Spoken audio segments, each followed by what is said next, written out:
Instead of showing you driving a car that you cannot download or try yourself, it's time for something different. Thought it might be a nice idea to show you the process that I go through when I make a car.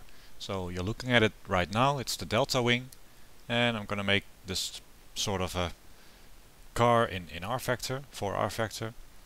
You should see a bit what I do, the tools that I've made, and the process of making such a car. It's a bit of a departure from the norm. No idea if this is hugely boring or interesting, but let's go ahead and show you a bit what happens. Well, this is the car, quite unusual, interesting, and people didn't really believe it would work, but there's nothing that much really wrong with it, and I think they've proven quite well that it works. But does it work in a simulator? Well, of course it does. And keen viewers may already have seen a video I made driving this car in rFactor. So yeah, it works. But how do you make such a thing? How do you make a car in rFactor? Well, or how do I make a car in rFactor? Zoom this one out. You see they have a lot of specifications on their website, which is quite handy. And there's always a lot missing, but this is a reasonable amount of data to go by.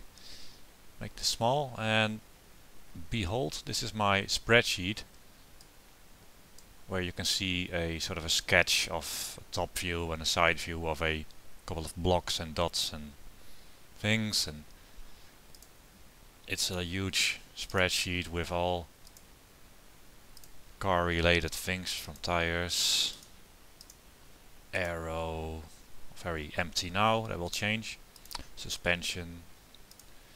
It's huge, we'll get to it as we create the car, and the nice thing is, at the end, when we are done, there is a magic button. Save. Yes, I like that. That's pressing a button is the lazy approach, because it saves all the files, all the physics files, HDV, engine, gears, tires, and the suspension. That means no manual typing of all these complex looking lines with all the brackets and commas and weird units or notations and stuff, all taken care of, so that's very pleasant.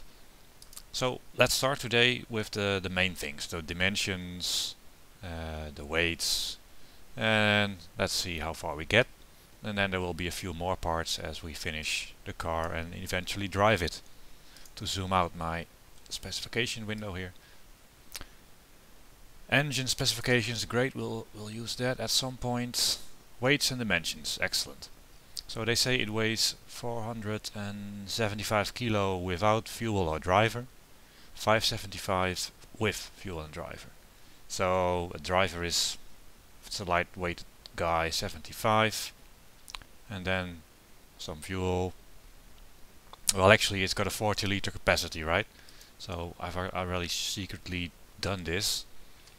40 liters in rFactor's money is 290 newtons, because each liter weighs 7.26 newton, and then the total tank weight is 29.6 kilos, so 30 kilos basically. So you know how much a full tank weighs.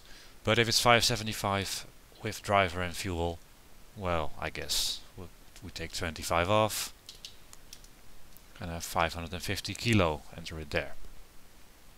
The weight distribution is 2872, but this is an interesting thing. It always happens when you look for data for cars and you scroll down, and then here they say the weight distribution is 72.5, which is very close to what they mentioned above, but slightly different. But there's more numbers in there, so I'm going to assume 72.5 is correct. Can have this adjustable or not. This is what you get in the rFactor car setup.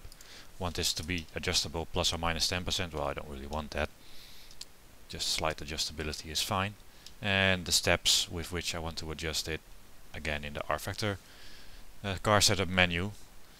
That's how the spreadsheet works. Right. So that's the weight distribution. Then the overall length is 4.65. The The rear width is the maximum width is this. You see these boxes change size now.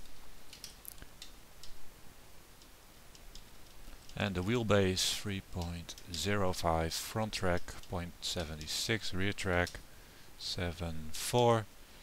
The unsprung or the other unsprung things, such as the brake discs and the uprights and the dampers, they're placed a bit more inward, so you can enter a different track width for those. I make them a bit narrower, like that.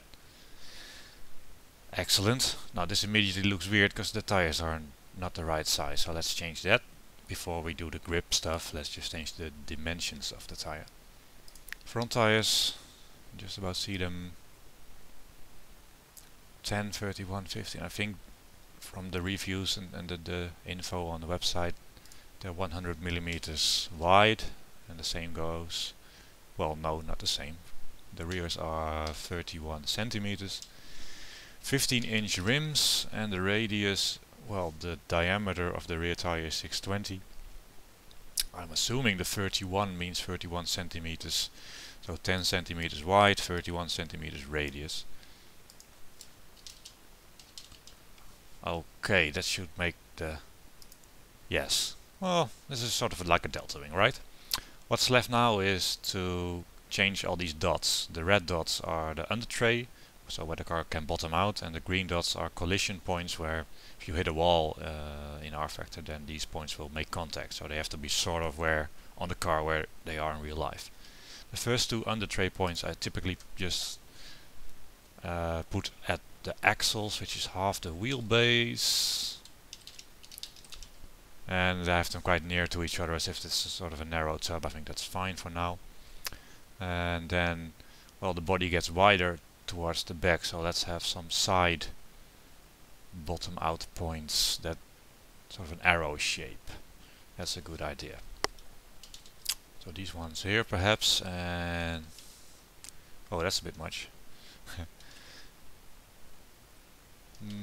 Something like that, but then a bit more forwards.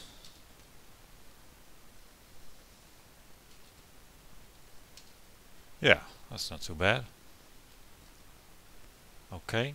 Oh, now we have these two big ones, wide ones here in the front, as if it's something like a Formula 1 front wing. Of course we don't want that. It's got an increased height nose. Let's just put them near each other like there, far at the front. So that's fine-ish. The green dots are the collision points. Better make some sort of a copy. This doesn't do anything really when you're driving normally, nor do the bottom out points, because most of the time you won't be bottoming out, but it's nice to have them somewhere in the right location.